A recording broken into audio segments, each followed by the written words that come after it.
What's going on, internet? And I'm doing a part two to a video. What is the role of women? Part two.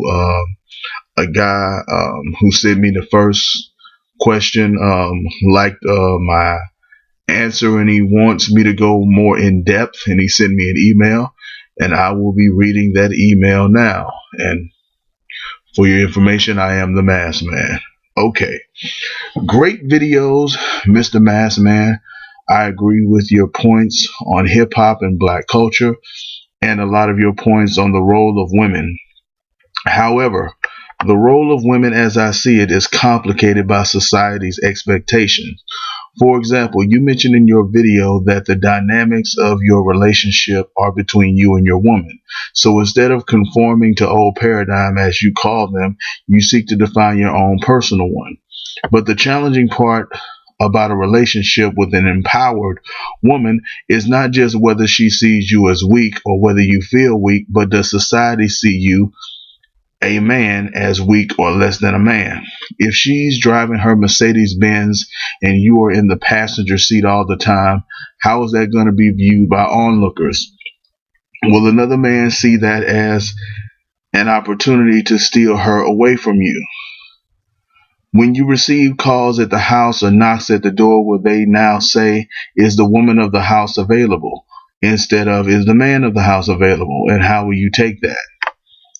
If you get into an argument, does that mean that now this woman can deny you things that you want or need because she controls the finances in the relationship? And remember, women are emotional and they have their cycles. Lastly, consider the whole firestorm that Meek Mills endured after Drake's back to back. The whole point was to say that Meek is less than Nicki and needs Nicki. She's the boss bitch wife and niggas. It's her tour, not his. The public viewed Meek as weak, and this was made worse when his sister came out and dropped a rap diss to defend him. Defend is in quotations. History has shown that societies value strong men, but our society, and particularly black women, now value strong women. But how does this really change human nature? Consider saying like, wait until your father gets home, which is supposed to indicate that he is strong, means business, and is the disciplinarian that you must respect. I'm going to drop two video links in this email. Please watch them both. Tell me your thoughts as well as your thoughts to the points made in this response. I know the message is really long. I apologize for that, but it's an important topic we face today. Thanks. Okay. I read that. And the two video links, if I am able, I will leave links to the videos that he left me in the description, if I am able. But the videos is a man basically talking about a man who was letting his woman pump his gas, and he got out and basically got into some sort of an altercation with the man because he felt like a real man would pump his woman's gas. And the second video is a guy who seems like he's Nigerian, and he was basically talking about how he doesn't buy his woman anything on birthdays, holidays, whatever. Save up your money, buy it for yourself. Now this is a part two. So I covered some things, so I feel like I probably need to approach this a little differently. It seems like the crux of your second email or your second response is well, it's fine if you and your woman have an understanding, but what about what society has to say? What about what society thinks of you? They can somehow break up your relationship. And this is a thing that I had, that concerned me a lot, in the past, what other people think. But most of the time, nine times out of 10, if you're a man letting your woman pump gas, some asshole nigga is not gonna come in and try to pump your girl's gas for you. It's like she's not going to shatter into a million pieces from pumping her own gas. If it's her car, she can pump gas. Now, is it sweet to do that for her? Sure, it's sweet, but I think, you know, it's like, let me give you um a throwback.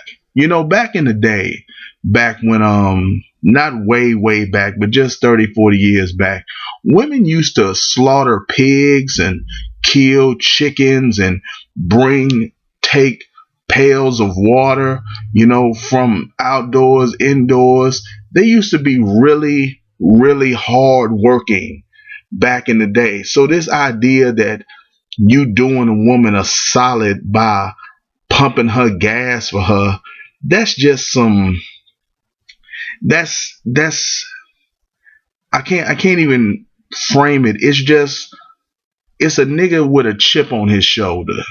He got a chip on his shoulder. He got it in his mind. He feels like he knows what a real man is, and that's a term that I hate, that I really want to explore in public, in my city, and possibly online. What is a real man? Because any man that would step up, see a man in the car, and step to a woman like that, and even get into like an altercation that could have came to blows, over her pumping gas. Why can't she pump gas? Maybe that bitch like pumping gas. What's wrong with her pumping gas if she wants to pump gas? If she wants him to pump gas, why didn't she ask? She like, sweetie, can you please pump gas for me? I'm sure that wouldn't have been such an unreasonable request that he would have turned it down. Has he refused to pump gas for her? See, you don't even know the dynamics of the relationship, and you're not even considering what this couple has discussed. Maybe she just likes to pump gas. But in your mind, real man pump gas. So I'm not really with it. I'm not really with what that jackass nigga was talking about. The other man, I don't think you should go that extreme either. It was basically two extremes. So I appreciate the video clips that you send me, because it was two extremes. One nigga basically said that he's gonna pump gas for another man's bitch even if the nigga's there, and the other man say, I ain't buying your shit on your birthday and Christmas, and if you hear a bump in the night, bitch, you go check it out, because I ain't dying for you. So it was two kind of extremes. But the other thing is society. See, this is why you gotta be a team, because you got to be able to navigate what society is going to put on you, and you need to have a game plan. Because when society try to put their labels on you, when society tries to put their voodoo on you and tell you who you are and what you're doing, you need to have already sat down, or go home and sit down and think about what they're saying and how that applies to your relationship. You need to know you and what you're doing, and you need to have a game plan for people who are going to play you in the streets, who are going to try you.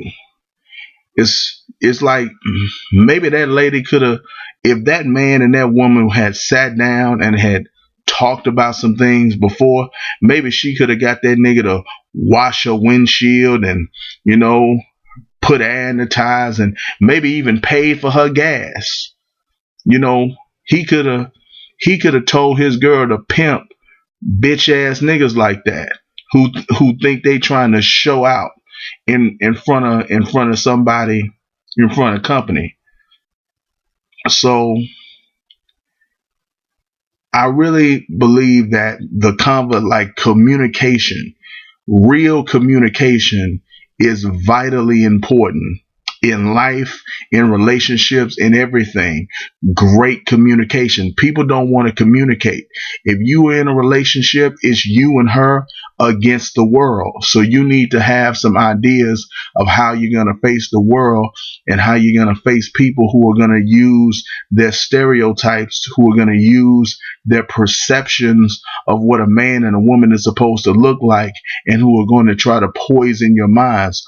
Once you've already gone through everything that somebody can throw at you, you two are solid. You are unbreakable because you already know what people are going to say about you. It's like a whore who knows she's a whore. She's unbeatable. She's taking the stinger out of everything you can do to her. You know what you got to do to her to really hurt her? Kill her. That's the only thing you can do, because she a hoe and she knows she a hoe. And she ain't mad that you calling her one or you looking at her a certain way. You can't do nothing legally. You legally can't do anything to her. So what you gonna do? Call her name? She ain't gotta sit down and listen to you call her names. So it's like that. You and the man and the woman need to sit down and they need to get it out. Just feel, are you a hoe? Just get to the point where you a shameless hoe. You shameless about yours and what you do in your relationship. You ain't got no shame in what you do, and you know what you're working towards. You know what you're working for.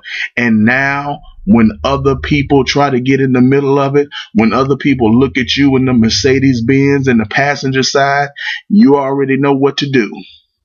You make a game out of it. You have fun with it, because it's funny looking at other people who are not happy, who are not satisfied with their lives, try to break up what you got going.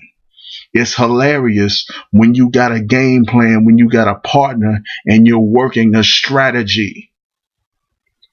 So that would be my answer. I didn't really want to go through your whole thing point by point, because as I've told you, I'm not a man that ain't been with no women. So I'm heterosexual. Don't get it twisted. I want to be. I want to be. But I'm a broke ass man, and I really don't want to put my brokenness on nobody. So that's the best answer I can really give you. If you see Janelle Monáe, tell her I'm looking for her. And, that's what I got for you. Anyway, let me know what you thought about my video. Leave it in the description. Leave it in the comments. Rate the video, like it, dislike it, be honest. Subscribe to my channel if you want to keep up with the videos that I'm making. If you have to send me a question, or you want to send me a question, you can send me a question at TheMrMaskman@gmail.com. Follow me on Twitter or find me on Facebook at TheMrMaskman. That is all I have to say about this subject for the second time. So I will see you in the next video.